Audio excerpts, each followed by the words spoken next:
요한복음 17장 1절에서 11절 말씀으로 영생은 하나님을 아는 것입니다 라는 제목으로 함께 말씀을 나누고자 합니다. 많은 사람들이 오래 살기를 원합니다. 건강하게 살기를 원하고 또 행복하게 살기를 원합니다. 그러나 이제 성경은 이제 단순히 오래 사는 것만이 그러니까 행복한 것은 아니다라는 이야기를 사실 들려주지요. 우리가 100세 시대를 맞이하며 생각보다 오랜 삶들을 삽니다. 그러니까 살아보니까 이게 오래 산다는 것만이 좋은 것만은 아니구나라는 생각을 하지요. 또 마찬가지입니다. 뭐 돈을 많으면 행복할 거다라고 했지만 살아보니까 꼭 돈이 많은 것이 행복한 것만은 아니다. 이런 것들을 알게 되고요. 성공한 인생들은 행복하겠거니 하지만 또 성공한 이들에게도 늘 그것이 좋은 것만은 아니다. 웃고는 있지만 우리 영혼이 또 살아있다라고 얘기하기 어려운 그런 일들을 우리는 많이 겪게 됩니다. 오늘 예수님이 이제 십자가를 앞두고 마지막 밤에 제자들을 위해 기도하는 내용이 바로 오늘 본문입니다. 요한복음 17장이고요. 이름은 예수님의 대제사장적 기도라는 이름을 붙여 놓았습니다. 그래서 예수님이 죽음을 앞두고 매우 중요한 기도를 하고 있는데 사실 이 기도의 핵심은 영생이라는 것입니다. 우리가 이제 천국 그러면 이렇게 생각합니다. 없는 것이 없는 나라. 우리가 배고팠을 때는 먹을 것이 가득한 나라. 우리가 가난했을 때는 금은보화가 가득한 나라. 또 우리가 아팠을 때는 병이 없고 고통이 없는 나라. 이제 하나님 나라를 이제 그렇게 생각들을 많이 하지요.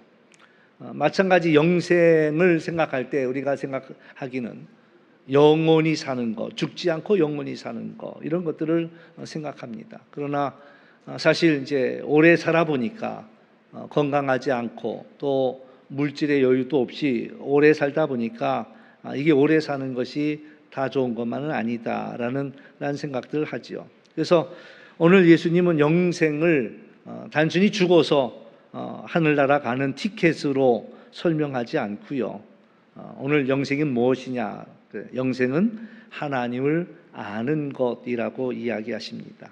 한번 따라서 할까요? 영생은 하나님을 아는 것입니다. 아멘. 예.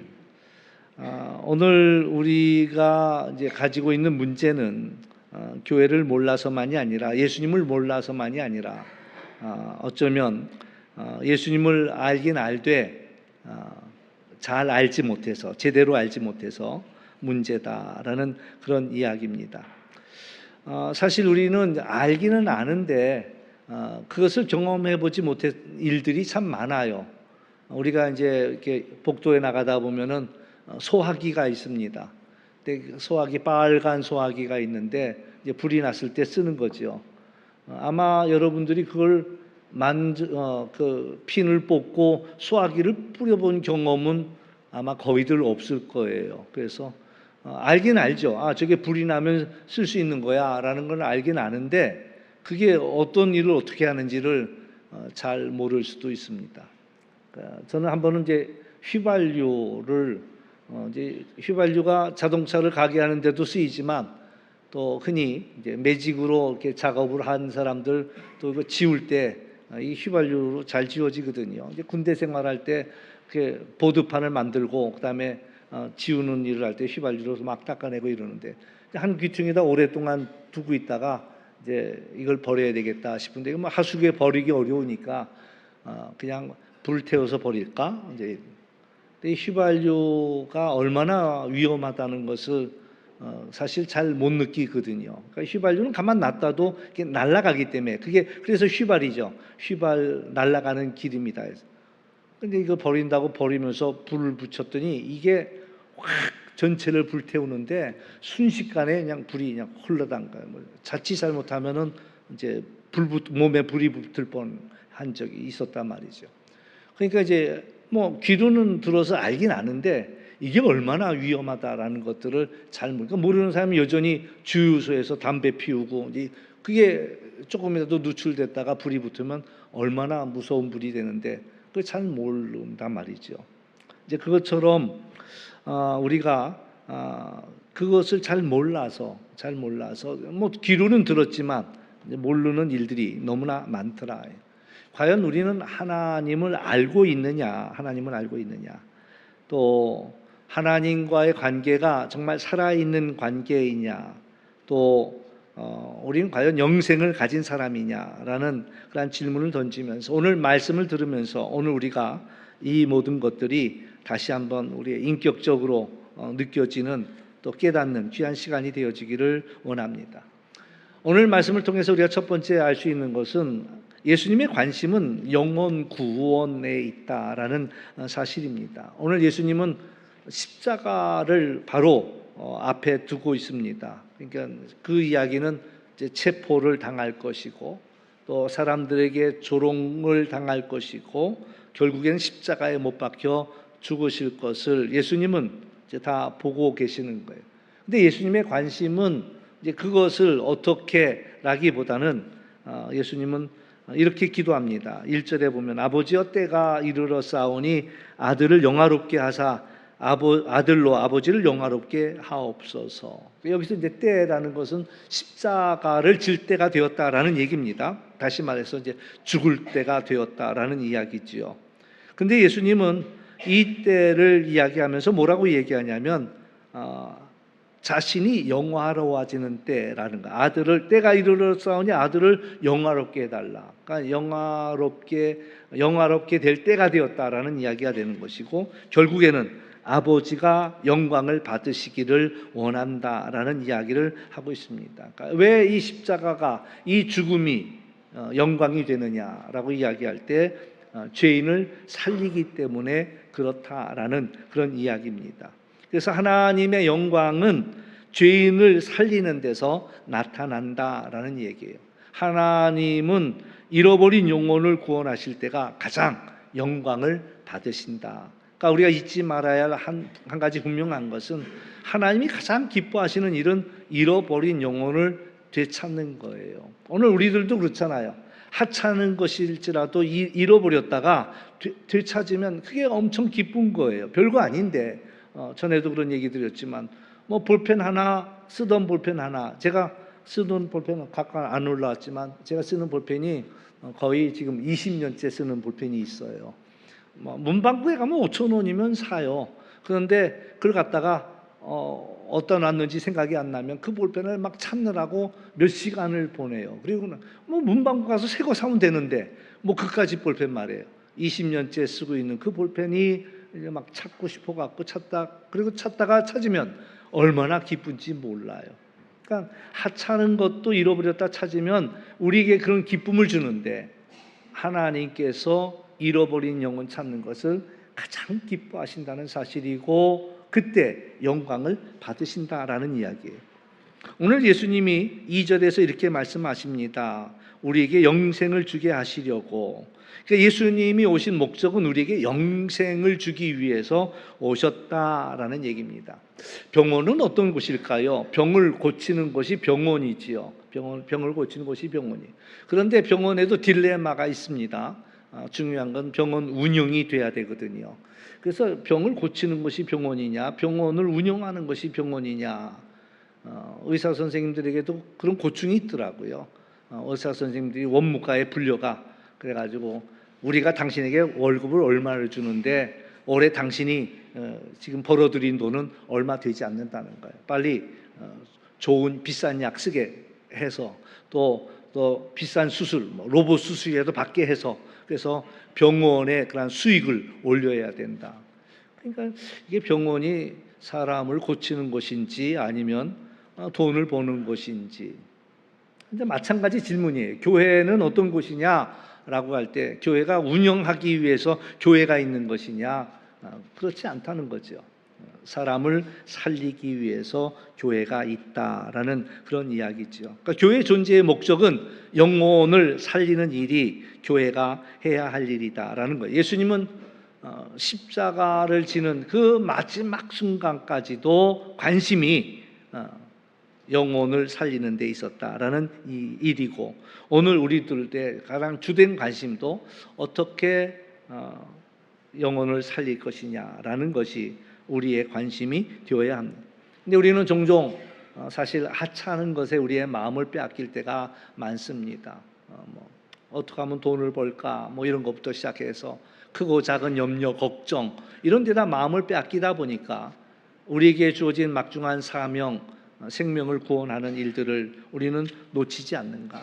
교회가 전도하는 일, 영혼 구원하는 일을 하지 못한다면 그럼 그의 존재의 이유를 잃어버리는 거예요. 오늘 우리들도 마찬가지입니다.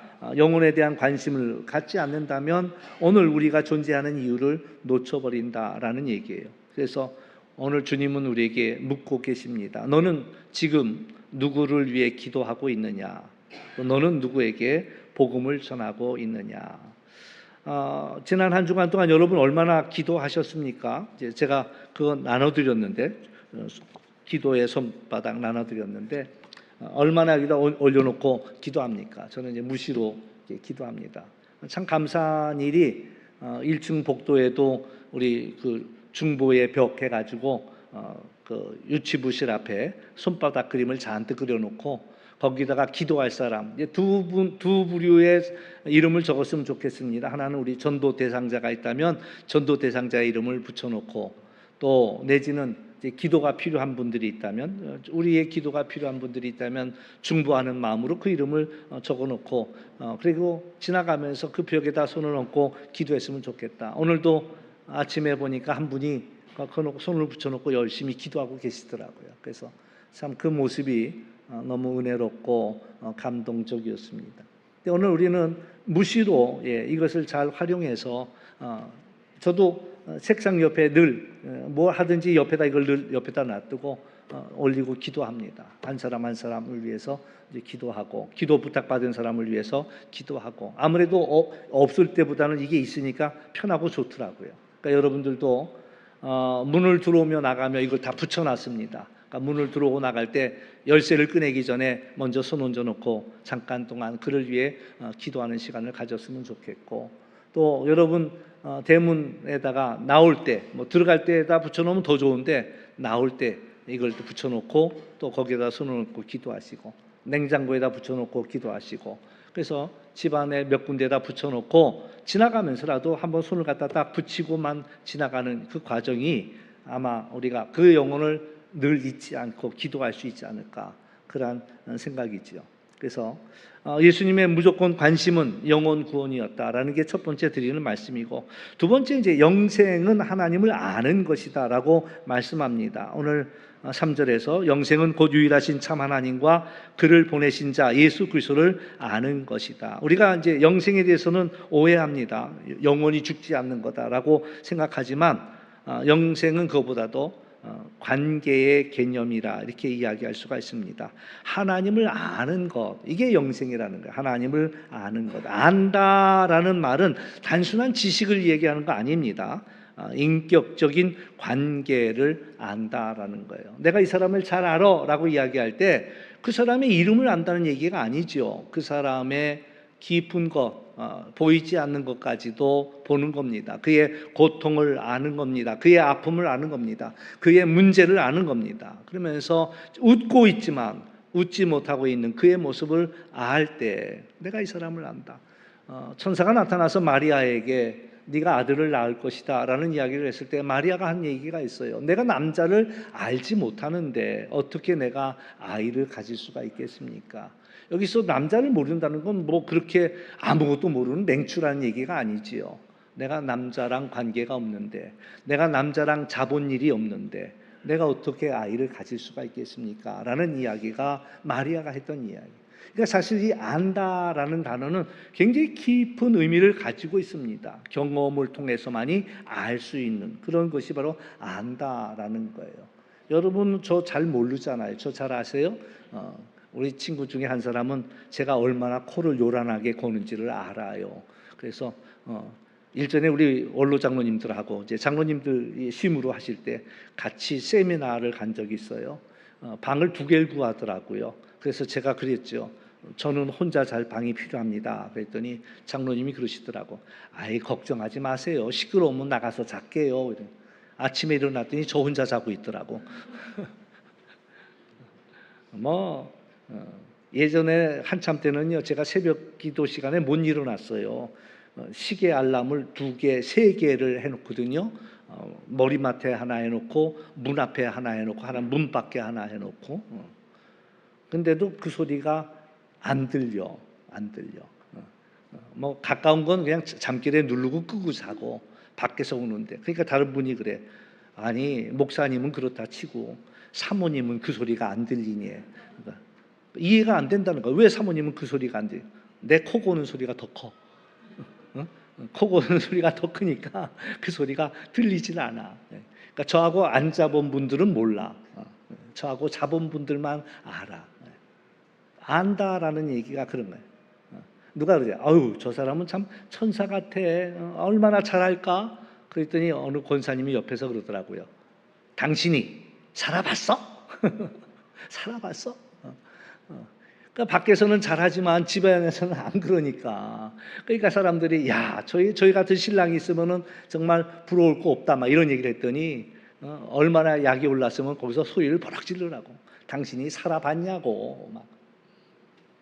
그러니까 안다라는 얘기는 살아봤다라는 얘기예요.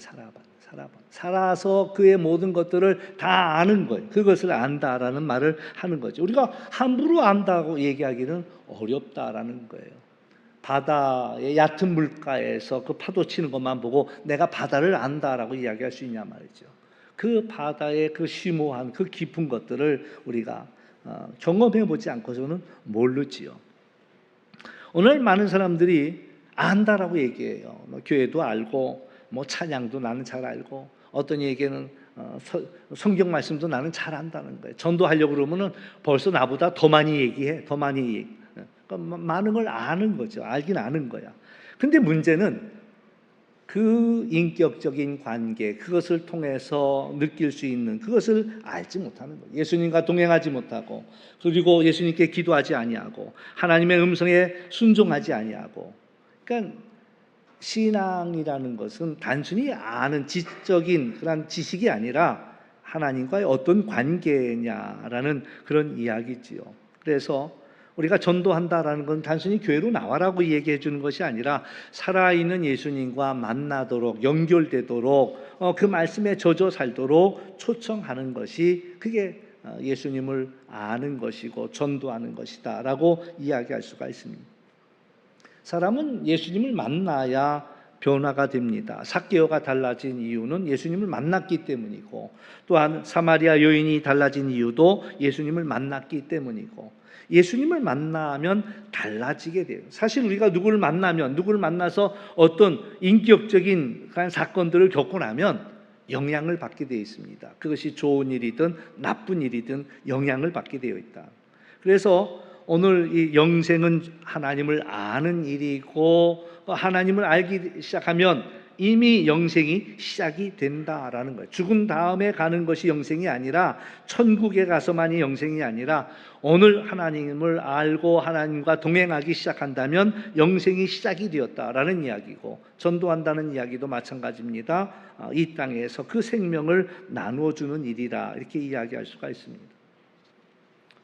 오늘 우리가 또 알아야 할 세 번째 이야기는 예수님은 하나님의 일을 완성하셨다라는 얘기입니다. 그래서 4절 말씀을 보면 아버지께서 내게 하라고 주신 일을 내가 이루었다라고 고백합니다. 예수님은 이 땅을 사시면서 짧은 삶을 사셨지만 하나님께서 맡기신 그 일들을 다 이루셨다라는 이야기입니다. 예수님의 삶의 목표는 분명했습니다. 그래서 영혼을 구원하는 일이죠. 세상 사람들은 자기가 하고 싶은 것들을 하면서 삽니다. 그러나 예수님은 하나님이 원하시는 일을 행하셨다라는 이야기고요. 뿐만 아니라 우리에게도 그 사명이 있다라는 얘기입니다. 한 사람 한 사람에게 사명이 있고, 각 가정의 사명이 있고, 또한 교회의 사명이 있습니다.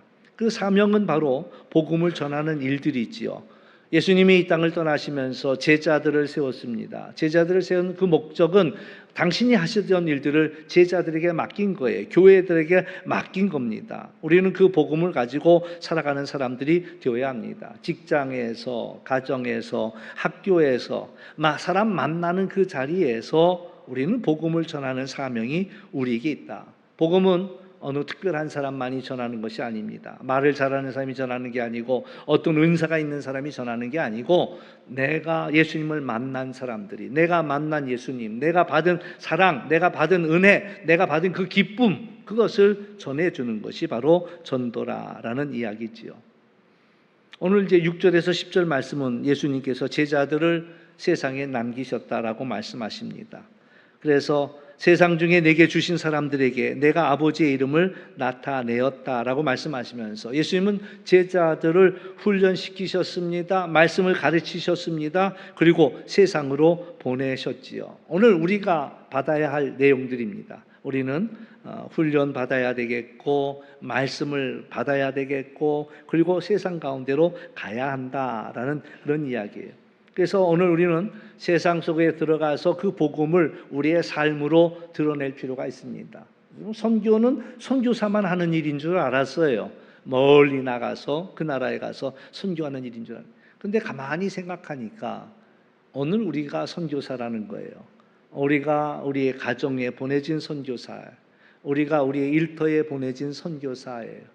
또 우리가 만나는 사람들 가운데로 내가 만나는 사람, 그렇죠? 내가 만나는 사람이 있고 여러분만이 만나는 사람이 있거든요.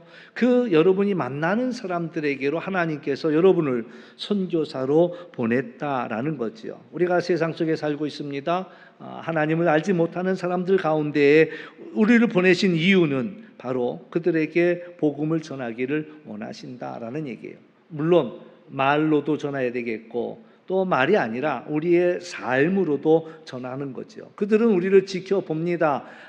저 사람이 교회 다닌다지? 저 사람이 예수님을 믿는다지? 그러니까 저 사람이 말하는 게 뭘까? 저 사람의 관심은 뭘까? 저 사람이 화가 났을 때 그 화를 어떻게 다루는가? 뭐 이런 것들을 보는 거예요. 용서하는가?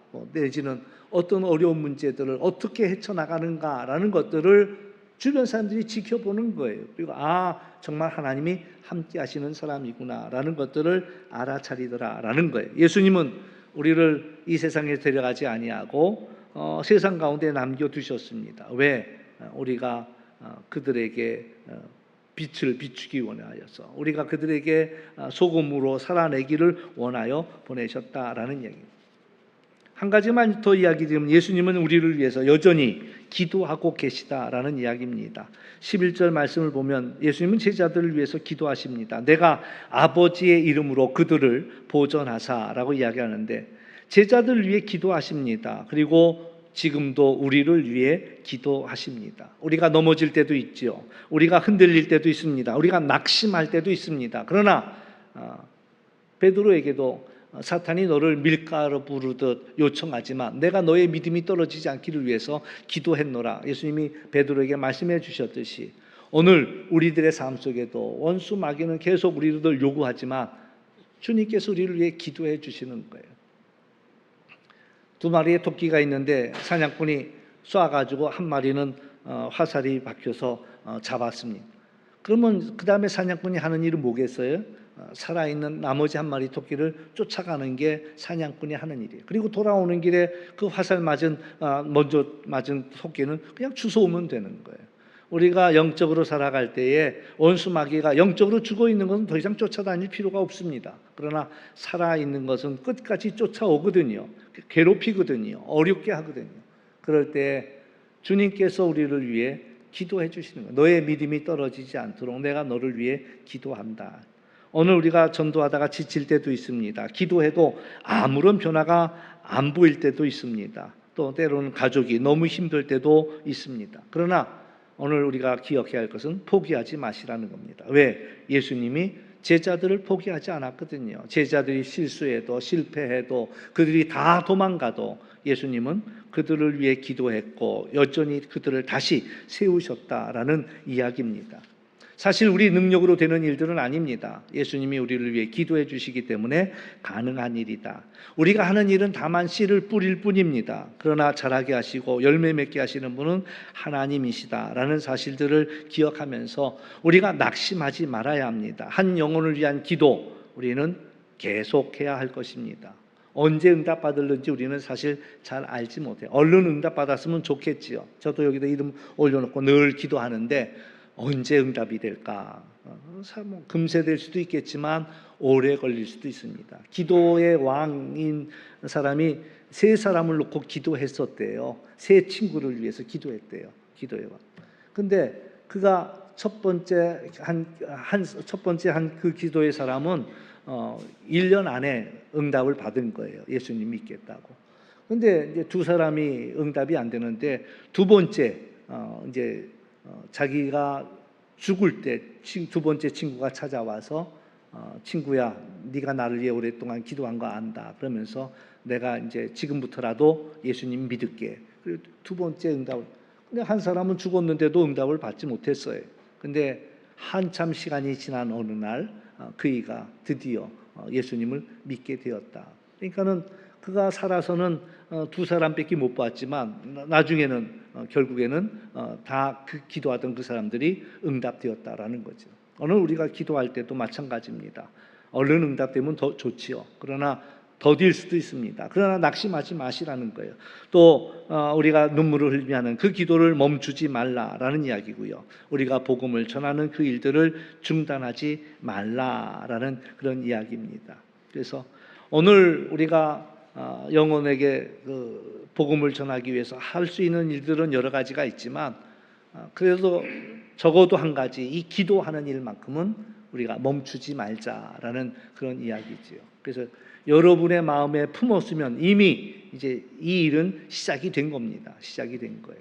그리고 결국에 하나님은 이 일을 이루시고 완성하신다라는 믿음을 가지시고 우리가 끝까지 품고 기도하기를 원합니다. 이제 오늘 말씀을 마무리합니다. 예수님의 오늘 요한복음 17장은 예수님의 마지막 기도예요. 그 기도의 핵심은 영생입니다. 영생은 하나님을 아는 것이라고 했습니다. 사람은 돈으로도 또 성공으로도 그 인생이 만족하지 못합니다. 결국 하나님만이 그 인생을 채워줄 수 있고 또 하나님 안에서만이 그 영혼이 빛나는 삶을 살아낼 수 있다라는 겁니다. 그런 의미에서 전도는 생명을 나누는 일이다라고 이야기할 수 있겠고요. 오늘도 주님은 우리에게 묻습니다. 네가 나를 아느냐? 또 너는 영생을 살고 있느냐? 오늘 이 복음을 전하고 있느냐라는 이야기지요. 예수님은 십자가에 죽으시면서까지 그 영혼을 살려내셨다라는 이야기지요. 오늘 우리가 그 받은 그 사랑을 다른 사람들에게 흘려보내야 할 것입니다. 이번 한 주간도 우리는 우리가 품은 한 영혼을 위해서 기도하기로 결단하시기를 바랍니다. 그리고 한 사람에게라도 그 사랑을 전하는 우리가 되어서 우리 교회가 영생의 복음을 전하는 그러한 교회가 될 수 있기를 주의 이름으로 축원합니다. 기도하겠습니다. 참 좋으신 아버지 하나님 감사합니다. 오늘 영생은 하나님을 아는 일이라 했습니다. 우리 사랑하는 성도들의 삶 속에 하나님의 사랑이 경험되어지게 하여 주시고 그 사랑이 우리의 마음을 감동하며 또 눈물젓게 하며 그래서 우리가 받은 이 사랑을 또 내 손끝으로 그 온기를 전해줄 수 있는 저희들 될 수 있도록 인도하여 주옵소서. 오늘도 우리에게 맡겨진 영혼 위에 기도하게 하여 주시고 또한 하나님의 놀라운 영광을 보게 하여 주옵소서. 감사하며 예수의 이름으로 기도하옵나이다. 아멘.